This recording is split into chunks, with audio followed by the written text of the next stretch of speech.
English Rise podcast. Easy listening and speaking practice. What if I told you that confident people feel nervous too, almost every day? What if the difference between you and someone who speaks English easily isn't their level, but what they do when their heart starts to race? Imagine you in a meeting. You know the answer, but you stay quiet. Or you walk past a classmate who speaks English and you don't say hi. If that sounds like you, this episode is for you. Wow, yeah, I feel that. I remember staying quiet in a meeting last year, even though I had a good idea. I was just frozen. So this is perfect. Welcome to the English Rise podcast, easy English listening and speaking practice to help you build fluency and confidence. I'm your host, Emma and Alex.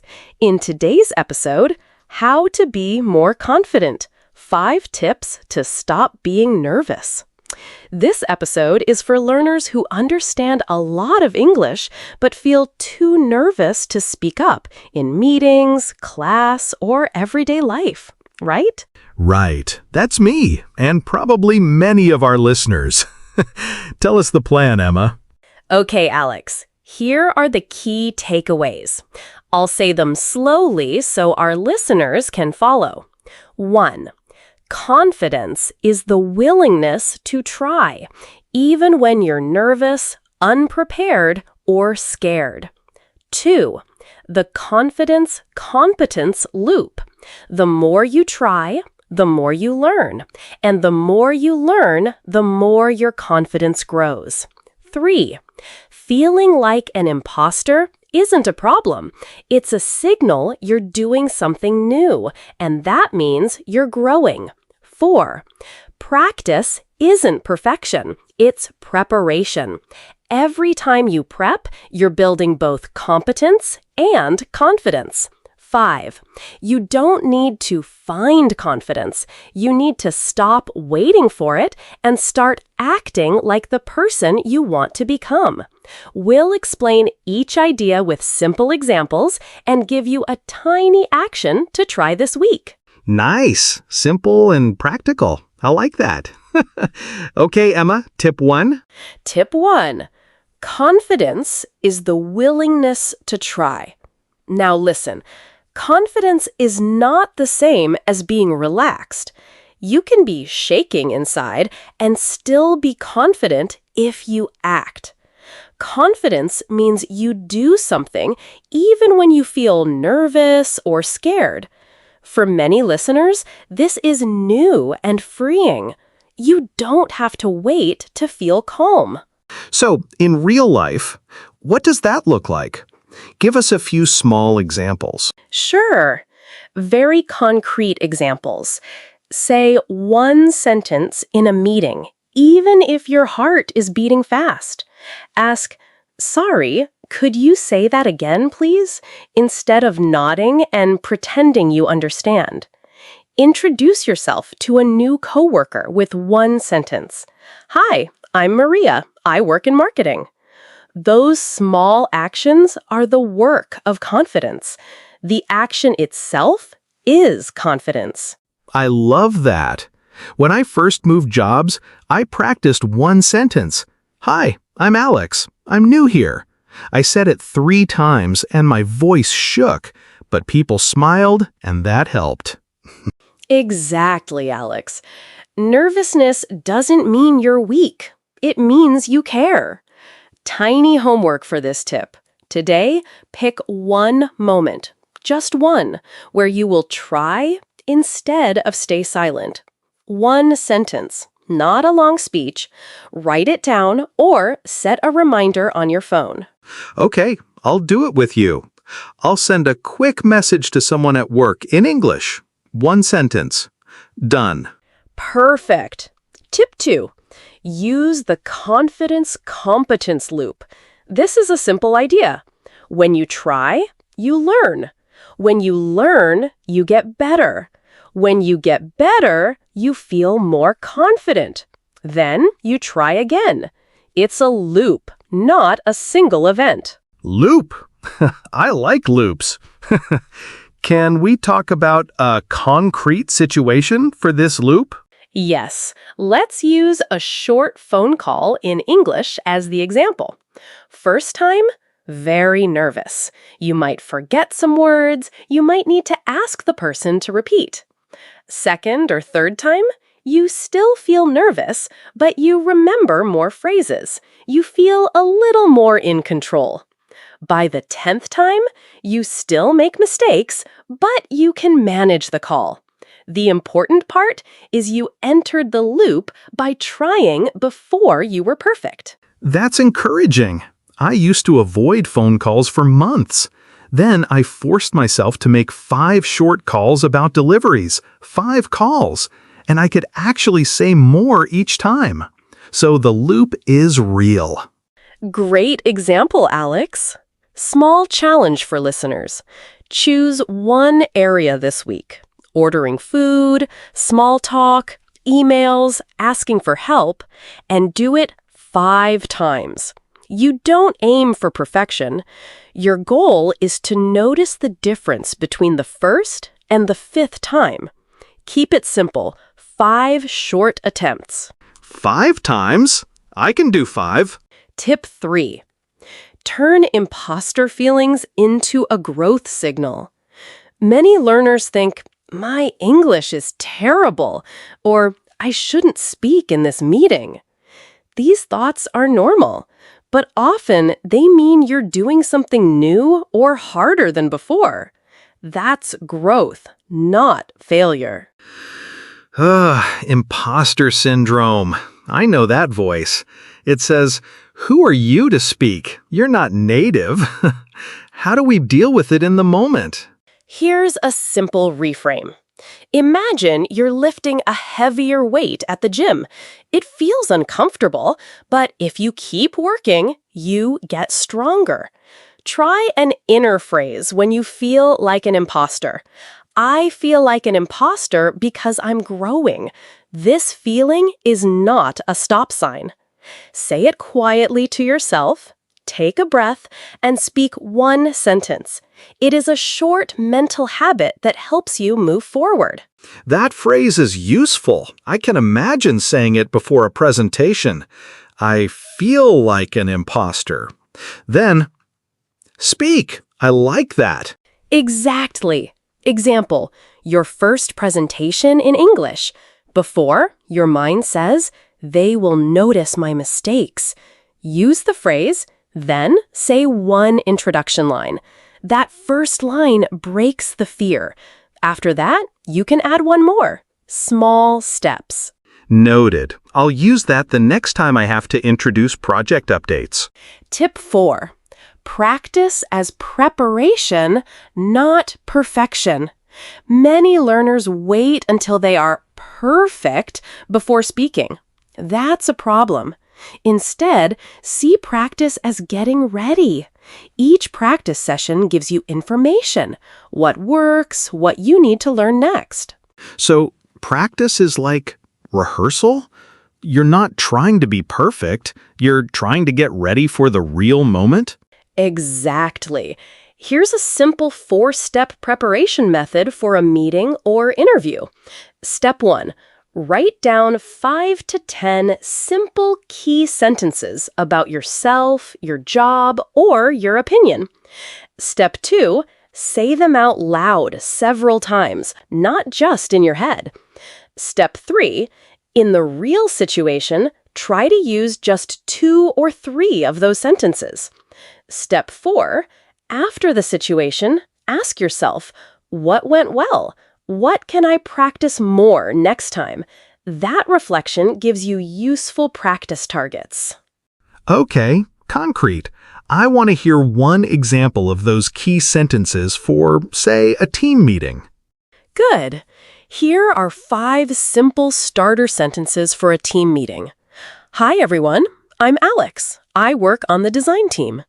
My update is, we finished phase 1 last week. One challenge we saw was the timeline. I suggest we add one more week for testing. I'm happy to help with the next steps.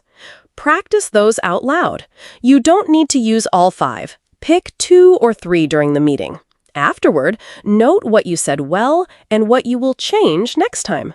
I like that. It's doable, not scary. Important note: mistakes during practice are not failure. They are information. Write down the words you couldn't remember and practice them next time. Tip 5 now? Yes, tip 5. Stop waiting for confidence. Start acting like future you. You don't need to find confidence outside yourself. Imagine a future version of you who is comfortable using English. How does that person react when they don't understand something? Maybe they ask politely. How does that person start a conversation? Maybe they say, "Hi, how's your day going?" For the next 30 seconds, ask, "What would confident me do?" and do that small action. Okay, so if confident Alex would ask a question in the meeting, I ask it, even if I'm nervous, right? Right. It's like pretending for a short time. You act as the person you want to be, and slowly you become that person. Try this micro-challenge. Pick one small moment this week, asking a question, joining a conversation, saying your opinion, and for 30 seconds, act as future you. Short, brave, done. I like the 30-second rule. It feels possible. Micro-bravery. Now, let's take a short pause. I want to tell listeners something important. These 5 tips work together. They're simple, but they require small, repeat steps. Don't expect magic overnight. Expect small improvements each time. Can we do a quick real-life plan? Something listeners can use right now, this week? Yes, quick recap and a 1-week confidence plan. First, recap. Very clear. 1. Confidence equals willingness to try even when nervous. 2. The Confidence-Competence Loop. Try, learn, get better, feel more confident. 3. Impostor feelings mean growth. Use that phrase. 4. Practice is preparation, not perfection. 5. Act like future you for small moments. Now the 1-week plan. Choose one simple English situation, maybe ordering food, small talk, emails, or phone calls. Prepare 3 to 5 easy sentences. Use them at least 3 to 5 times this week. After each time, ask, "What went better than I expected?" and "What will I change next time?" Write the plan in your Notes app or notebook right after listening. Let me give you an example for the plan. I'll choose small talk at lunch. My 3 sentences: "Hi, how are you? What do you think of the new project? Nice to meet you." I'll use them 3 times this week, and after each chat, I'll note 1 win and 1 small change. Sounds good? Perfect, Alex. Short, actionable, and measurable. That's the key. Also, don't forget the tiny homework from earlier, the single sentence moment today. Combine that with the 5 times challenge and the 30-second future you exercise. Small steps build fast when you repeat them. Emma, I want to ask, how should someone practice when they live in a place with few English speakers? Any quick tips? Good question. If you have few English speakers around, use phone apps, language exchange partners, or record yourself. Practice by recording short voice messages of 2 or 3 sentences and send them to a friend or a tutor. Or practice in the mirror. Say your 3 to 5 key sentences out loud. Role play by yourself. Pretend you're ordering coffee and say it like you mean it. Even talking to a smart speaker aloud counts as practice. The point is to make your mouth and brain get used to the sounds and rhythms of the language. I used to feel silly practicing alone, but it helped my pronunciation and my rhythm, so it works. It does. Another tip. Pair preparation with small rewards. After you do your 1-sentence task or your 5 calls, treat yourself. Make tea, listen to a song, or write a short note celebrating the action. Small rewards help the brain link effort with positive feelings. Nice! I like rewards. Helps motivation. Before we close, let's do a very short practice exercise together. Quick but powerful. Listeners, join us. Imagine a meeting you will attend or a small conversation you might have. Now, pick 1 sentence you can say there. I'll give an example. Alex, do you want to try? Sure. Okay. Hi, everyone. I'm Alex. I work in design, and I'm happy to support testing this week. That felt okay, a little shaky, but workable. Nice work, Alex. Now, listeners, say your sentence out loud once. Great. Now practice it again, faster.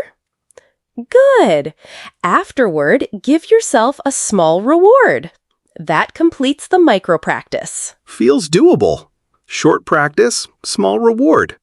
So, if you only remember one thing from today, remember this. You don't have to wait until you stop feeling nervous. Use your English with your nervousness. That's how confidence grows. Thank you for listening today. Remember, learning English takes time, and that's okay. Every small step you take is helping you improve. If you enjoyed this podcast, come back again and keep practicing with us. We'll keep learning together. Okay, that's enough for now. Keep practicing with us. We'll learn together. See you in the next episode. Thanks, Emma. And thank you, listeners. Remember, 1 sentence a day or 5 small tries this week. Small steps, big change. Yes, small steps. If you want, send us a message with your 1-sentence challenge for the week. We'll read a few on the show next time. Bye for now. Bye. See you next time.